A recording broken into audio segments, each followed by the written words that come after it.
আনোয়ারা উপজেলা প্রাণী সম্পদ দপ্তর ও ভেটেরিনারি হাসপাতালে ঘটেছে রহস্যজনক চুরির ঘটনা।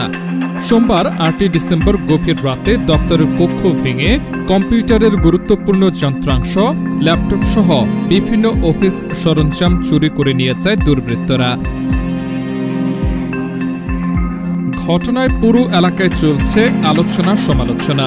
উপজেলা প্রাণী সম্পদ কর্মকর্তা সমীরঞ্জন বড়ুয়া বলেন, আমি ঢাকায় ট্রেনিংয়ে আছি, সেখান থেকে খবর পাই অফিসে চুরি হয়েছে। বিষয়টি জানার পরপরই পুলিশকে খবর দেই। পুলিশ ঘটনাস্থল পরিদর্শন করেছে। আমার ধারণা এটি পরিকল্পিতভাবে চুরি করা হয়েছে।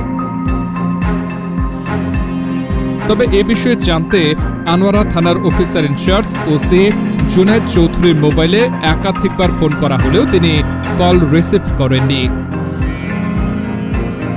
চুরির ঘটনায় দপ্তরের কর্মকর্তা, কর্মচারী ও এলাকাবাসীর মধ্যে উদ্বেগ সৃষ্টি হয়েছে।